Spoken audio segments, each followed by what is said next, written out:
Hola, mi nombre es Carolina Maynard. Soy médica neuróloga, jefa del Servicio de Neurología del Hospital Provincial de Rosario y docente de la Cátedra de Clínica de la Universidad Nacional de Rosario.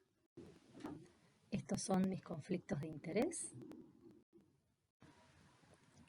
En los próximos minutos voy a hablar de esclerosis múltiple en pacientes de edad avanzada.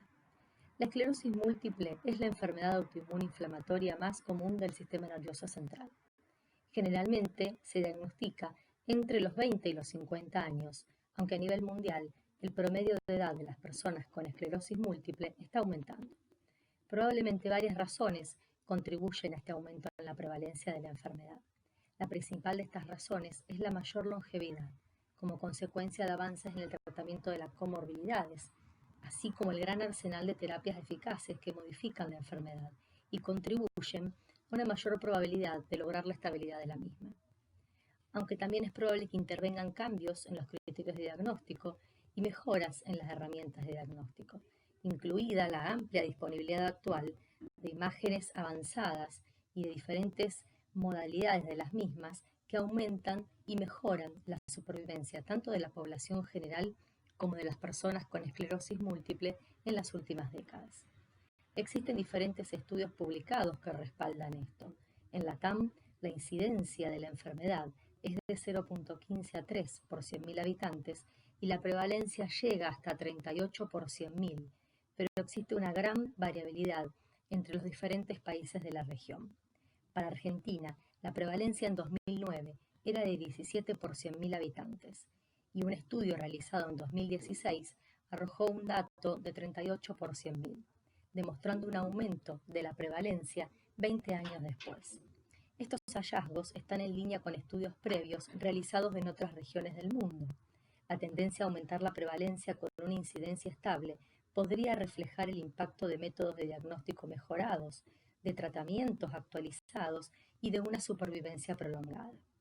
En un estudio realizado en una corte de Dinamarca, no solo se encontró un aumento de la prevalencia, sino principalmente en mujeres y en pacientes de inicio tardío. Por lo tanto, en ausencia de una incidencia creciente, el aumento de la prevalencia puede reflejar una mayor duración de la enfermedad debido a un diagnóstico más temprano, una mejor supervivencia con esclerosis múltiple o ambas. Este gráfico muestra el cambio de la prevalencia en poblaciones estudiadas en diferentes momentos y pone en evidencia cómo la prevalencia se va desplazando hacia la sexta década de la vida. Hasta acá estamos entonces frente a un triunfo de la ciencia. Vivimos más años, nuestros pacientes tienen más sobrevida gracias a fármacos más efectivos, pero esto nos trae nuevos escenarios. Nos encontramos entonces con dos perfiles de pacientes. Aquellos que por todo lo antedicho se encuentran en la transición del curso de la enfermedad, de un fenotipo inflamatorio a uno neurodegenerativo, y aquellos con un diagnóstico de esclerosis múltiple después de los 50 años, al que denominamos esclerosis múltiple de inicio tardío o por sus siglas en inglés late onset, o incluso después de los 60 años al que denominamos esclerosis múltiple de inicio muy tardío. Esto antes era infrecuente, de hecho, el inicio de los síntomas después de los 50 años alguna vez fue un criterio de exclusión para el diagnóstico de la enfermedad. Por lo tanto, el manejo de la esclerosis múltiple en pacientes de mayor edad representa verdaderos desafíos relacionados con las comorbilidades, con la edad y con la enfermedad misma. Actualmente, la prevalencia de la esclerosis múltiple de inicio tardío representa un 5% de todos los diagnósticos de la enfermedad.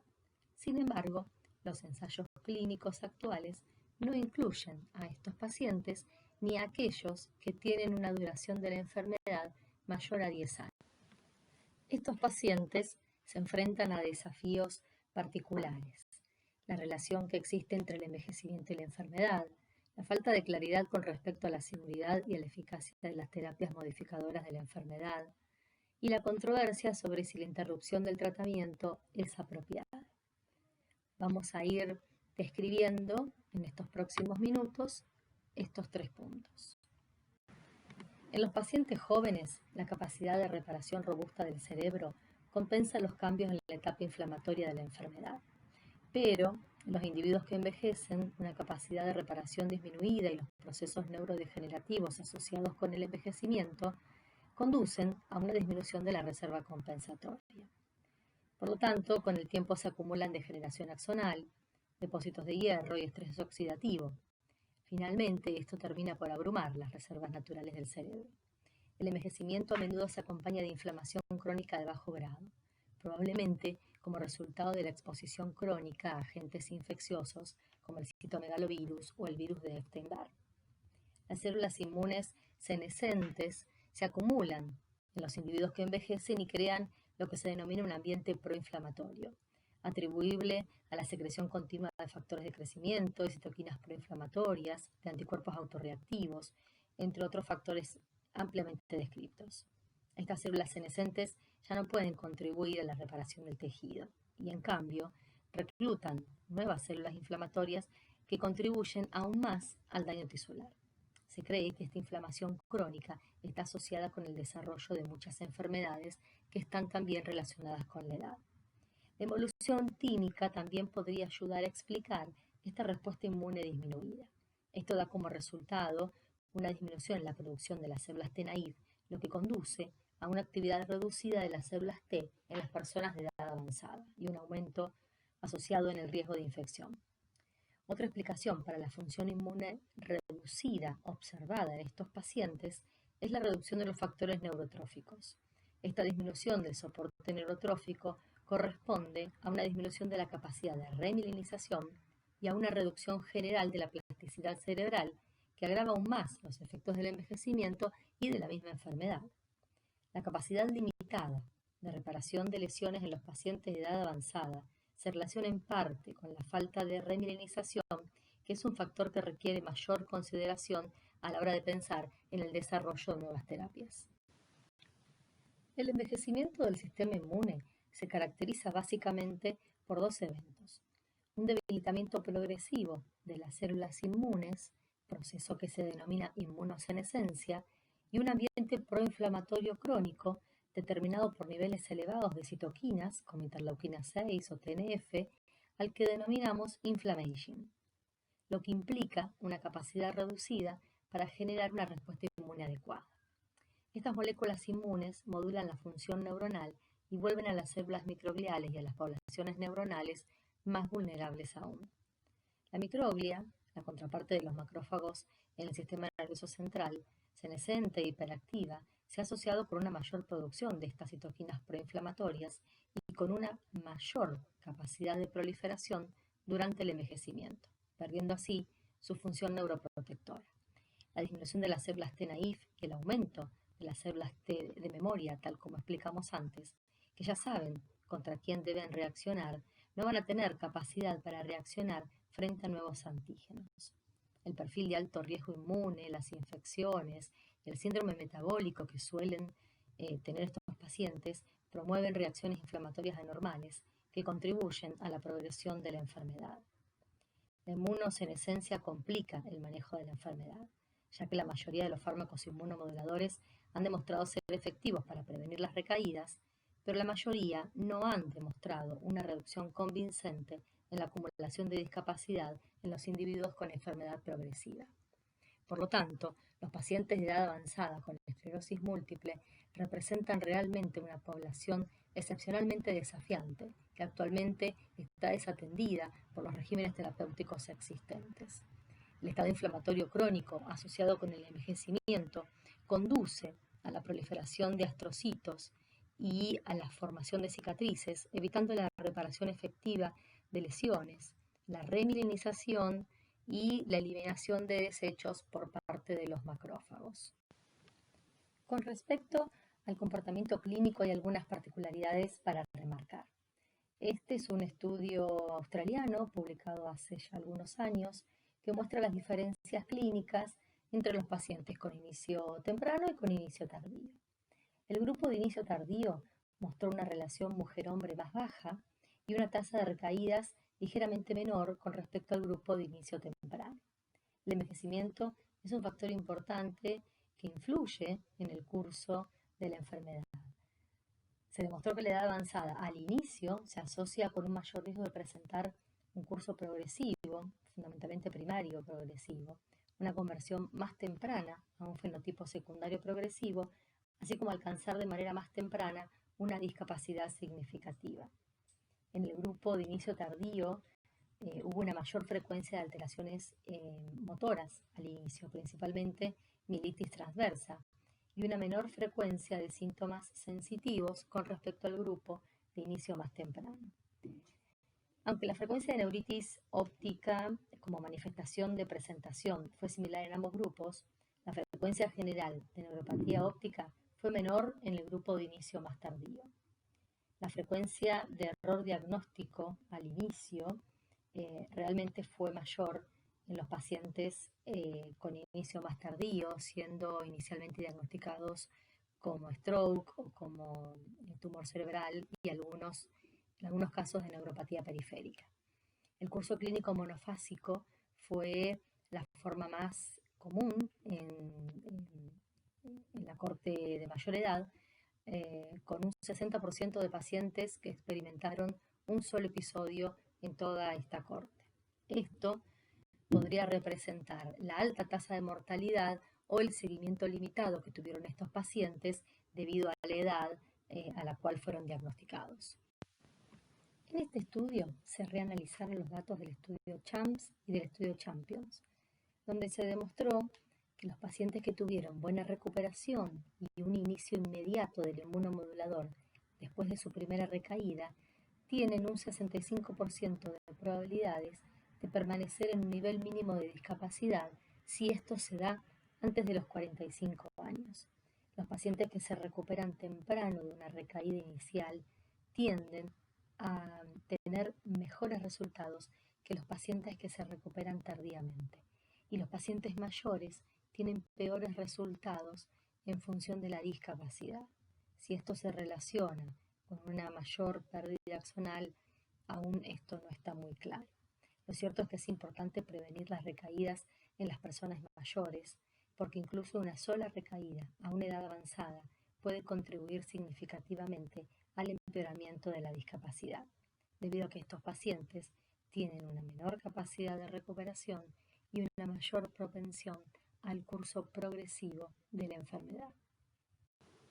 Con respecto a los hallazgos, en la resonancia existen algunas características de las lesiones, como por ejemplo el aumento en la concentración de hierro en el borde de las lesiones de expansión lenta, que proporciona una imagen típica en estos pacientes. Otro posible biomarcador de imagen es el volumen de la lesión atrofiada, sobre todo el de las lesiones periventriculares, que se reemplazan gradualmente por líquido cefalorraquídeo, así como otros cambios atróficos locales. Esto nos llevaría a pensar que el volumen de la lesión atrofiada tiene un potencial como una herramienta para evaluar la gravedad de la esclerosis múltiple progresiva en la población que envejece. Otra característica es la presencia de una alta carga de lesiones corticales, que ocurre con mayor frecuencia en los pacientes con formas progresivas más que en las formas recurrentes remitentes, y esto se ha asociado con un alto grado de discapacidad, tanto física como cognitiva. También en este estudio se ha encontrado en un porcentaje mayor al 50% estructuras foliculares linfoides meningias, aunque su prevalencia podría estar influenciada por la alta proporción de pacientes de edad avanzada. Lo cierto es que diferentes estudios han corroborado el hallazgo de una mayor prevalencia del refuerzo de estructuras leptomeningias, particularmente en pacientes con edad avanzada y en pacientes con formas progresivas de la enfermedad. Algunos estudios también han encontrado una mayor prevalencia de lesiones a nivel del cuerpo calloso, sobre todo en pacientes mayores de 65 años. Otra característica común de ver en estos pacientes es la atrofia cerebral global y regional. Estos pacientes tienen un aumento sustancial en la atrofia cerebral difusa, y sobre todo en estas últimas 2 décadas se ha demostrado repetidamente que la tasa de atrofia cerebral en estos pacientes predice a corto y a mediano plazo la progresión de la discapacidad, dado que la pérdida de volumen cerebral en personas mayores sanas excede a la tasa supuestamente patológica de 0,5% por año. Los intentos en refinar estos valores son difíciles y se requerirán más estudios para poder comprobar esto. El envejecimiento en pacientes con esclerosis múltiple, así como sucede en la población general, se acompaña del desarrollo y la acumulación de comorbilidades, lo que aumenta el riesgo de discapacidad y de muerte en estos individuos. Además, algunas de las comorbilidades asociadas con el envejecimiento, como el deterioro cognitivo, también son parte del cuadro clínico de la enfermedad. Por lo tanto, identificar si estas características se deben a la enfermedad o al envejecimiento normal puede representar un verdadero desafío. En algunos estudios de calidad de vida de estos pacientes, más del 85% de los pacientes mayores de 65 años informaron algún grado de dificultad para caminar. Dentro de las comorbilidades más frecuentemente asociadas a estos pacientes, se han encontrado neoplasias, enfermedades cardiovasculares, trastornos psiquiátricos, infecciones y otras enfermedades sistémicas como la diabetes. Los pacientes de edad avanzada con esclerosis múltiple pueden presentar una gran cantidad de comorbilidades asociadas con la patología cerebrovascular, entre ellas la enfermedad de los pequeños vasos, la hipoxia cerebral, la acumulación de hierro y la disfunción mitocondrial. Estas enfermedades son heterogéneas y pueden coexistir, y las imágenes pueden parecerse mucho a las lesiones producidas por la esclerosis múltiple. Estas imágenes incluyen hiperintensidades punteadas o confluentes de la sustancia blanca, microhemorragias cerebrales, espacios perivasculares dilatados, isquemias lacunares, pequeños infartos subcorticales o corticales e incluso atrofia cerebral. Cabe destacar que la presencia de hiperintensidades en la sustancia blanca en la región yuxtacortical, en la médula o en el nervio óptico y la participación de las fibras de Nu son signos específicos de la patología desmielinizante. En la imagen de la derecha, en las imágenes A y D, vemos el T1 y la difusión de un mismo paciente con esclerosis múltiple. Una lesión hipointensa en T1 y que también la vemos en difusión sugiere una lesión vascular. Con la flecha negra más pequeña vemos una lesión hipointensa en T1 que no se ve en difusión y que representa el típico agujero negro correspondiente a la patología desmielinizante. Las figuras C y D corresponden al FLAIR de dos pacientes diferentes con esclerosis múltiple que muestran bandas hiperintensas en T2 en la sustancia blanca periventricular y múltiples lesiones pequeñas hiperintensas en T2 por fuera de los bordes de los ventrículos laterales, donde están marcadas con las flechas blancas, y esto corresponde a enfermedad de los pequeños vasos. En E y en F vemos en E la imagen de un individuo sano y en F en un paciente con esclerosis múltiple, donde en ambos, con las flechitas blancas, podemos ver diferenciados microblebs que son típicos de los adultos mayores. El segundo desafío en esta población es la falta de claridad con respecto a la seguridad y la eficacia en las terapias modificadoras de la enfermedad en este grupo de pacientes. Tenemos entonces una clara diferencia entre la edad en la vida real de estos pacientes y la edad de inclusión en los ensayos clínicos.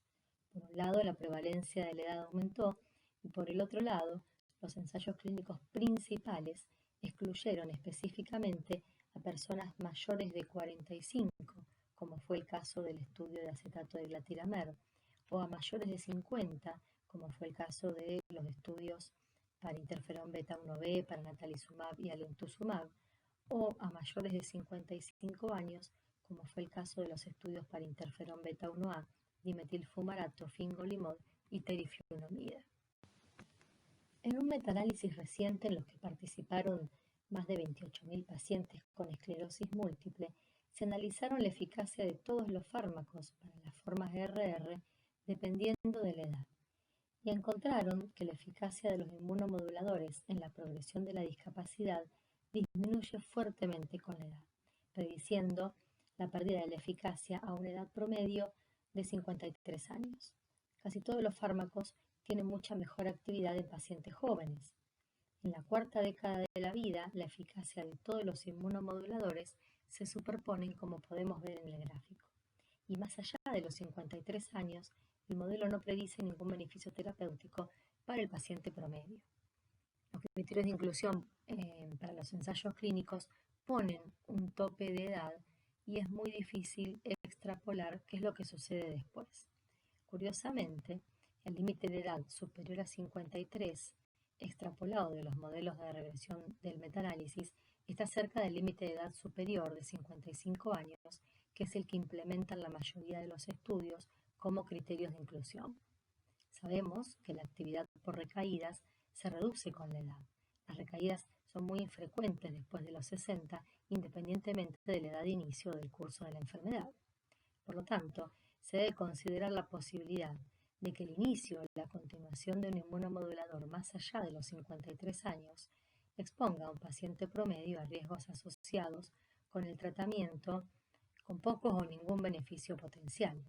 Si todos los pacientes mayores de 53 años tomaran un inmunomodulador, este metaanálisis indica que la mitad de los pacientes estarían expuestos a efectos secundarios acumulativos con poco o ningún potencial de beneficio terapéutico. De todas maneras, este metaanálisis no sugiere que todos los pacientes mayores de 53 años deban permanecer sin tratamiento. El modelo se basa en resultados medios dentro de las cortes de ensayo. Detrás de cada media se encuentra un paciente específico en el cual no se le puede determinar a partir de datos del grupo, ya que probablemente dependa de diferentes factores como genéticos o ambientales que son específicos de cada paciente. De hecho, si un paciente mayor de 53 años tiene recaídas, actividad, abundantes lesiones que puedan tener realce con gadolinium en la resonancia, es probable que se beneficie recibiendo un inmunomodulador, aunque este grupo de pacientes sea menos frecuente. La conclusión más interesante de este metaanálisis es que no debemos retrasar el inicio de un tratamiento ni demorar el cambio en pacientes jóvenes, que conduce a una disminución de la eficacia acumulativa que no se puede recuperar fácilmente al optar por un tratamiento más agresivo en una edad más avanzada. Algunos de los efectos adversos relevantes observados con los inmunomoduladores de alta eficacia se asocian con una mayor edad independientemente de las características individuales del fármaco. Entre las complicaciones infecciosas observadas, la leucoencefalopatía multifocal progresiva asociada al virus JC es la principal preocupación en aquellos pacientes que se encuentran en tratamiento con fármacos inmunosupresores. De igual manera, se requieren estudios que evalúen de forma prospectiva la relación riesgo-beneficio en pacientes mayores, un grupo de edad en crecimiento entre la población total de los pacientes con esclerosis múltiple. El riesgo de los efectos adversos de los inmunomoduladores aumenta con la edad, principalmente los relacionados a las reactivaciones de infecciones por herpes simple o por virus varicela zoster y el riesgo de neoplasias. La edad debe ser un factor que debe incluirse a la hora de discutir con respecto al inicio, al cambio o a la interrupción de un inmunomodulador con el paciente. Existe una llamativa ausencia de información acerca de la suspensión de un tratamiento. Frecuentemente los pacientes preguntan a su médico tratante acerca de la perpetuidad o no de los fármacos inmunomoduladores. Y en una buena parte de los casos, los médicos no tenemos la misma fuerza de recomendación para elegir si suspender o no un tratamiento y cuál es el momento oportuno para hacerlo. Esto deja en claro que es mucho más fácil iniciar un tratamiento que suspenderlo. El blanco de la mayor parte de los tratamientos actuales es la reducción de la actividad inflamatoria. Con el tiempo, la actividad inflamatoria tiende a atenuarse con un patrón neurodegenerativo en ascenso. Esto explica la reducción de la frecuencia de brotes o las lesiones nuevas en resonancia, en concordancia con una progresión de la discapacidad y una disminución del volumen cerebral. Esto habla de los diferentes mecanismos puestos en juego que podrían llevar a una falta de la respuesta terapéutica de un fármaco luego de un determinado tiempo de uso. Lo cierto es que toda terapia farmacológica conlleva inconvenientes, riesgo de complicaciones, de costos tanto económicos como psicológicos. Por lo tanto, es necesaria una razón convincente tanto para iniciar como para mantener, como para suspender una terapia. ¿Es razonable entonces prescribir un fármaco a pacientes con esclerosis múltiple para los que nunca se ha demostrado la eficacia del fármaco, como los pacientes de edad avanzada, los pacientes con alto grado de discapacidad o aquellos que no evidencian actividad inflamatoria durante un periodo prolongado?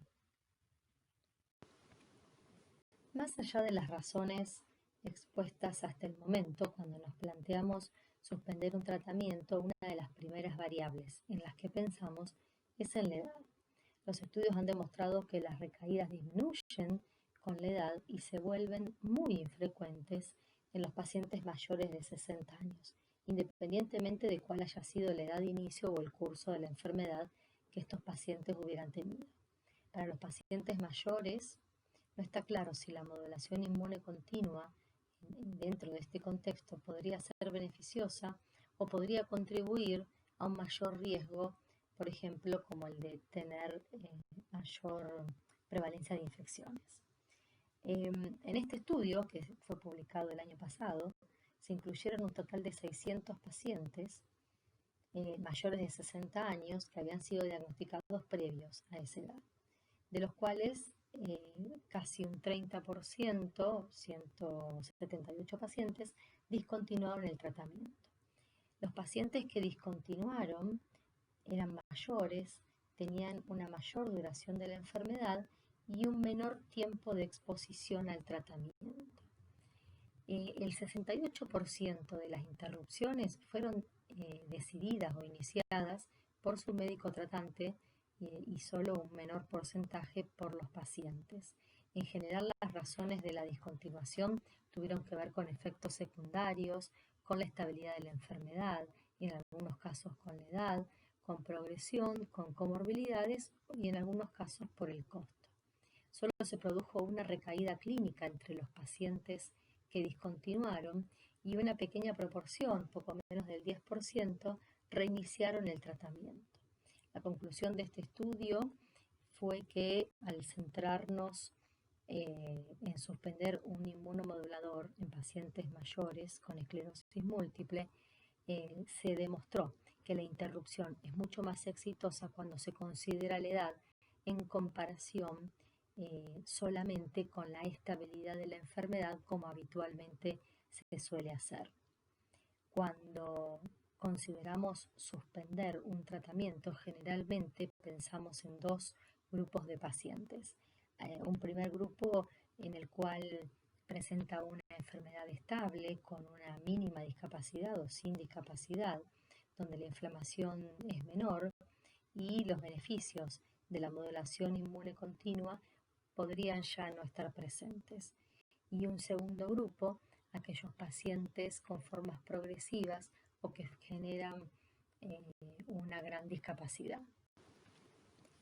Lo cierto es que seguimos sin llegar a un acuerdo con respecto a suspender o no, y en esta controversia encontramos argumentos a favor y argumentos en contra de la suspensión.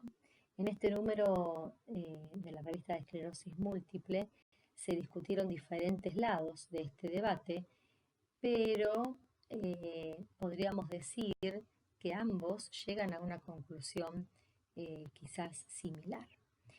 Los argumentos a favor de la discontinuación del tratamiento se basan en la disminución de la actividad inflamatoria con la edad y el consecuente menor requerimiento de una terapia antiinflamatoria. Ellos, luego de revisar más de 2.500 resonancias, encontraron que la tasa de lesiones activas en pacientes no tratados disminuyó del 55% entre los 20 y los 30 años al 12% en el grupo de pacientes mayores de 50. También encontraron que los pacientes mayores de 55 años que habían estado en fase progresiva durante 5 años, la probabilidad de recaídas fue solo un 5%. La edad encontraron como el factor predictor más significativo. La probabilidad de actividad en la resonancia cerebral encontraron que disminuyó un 36% por cada década adicional.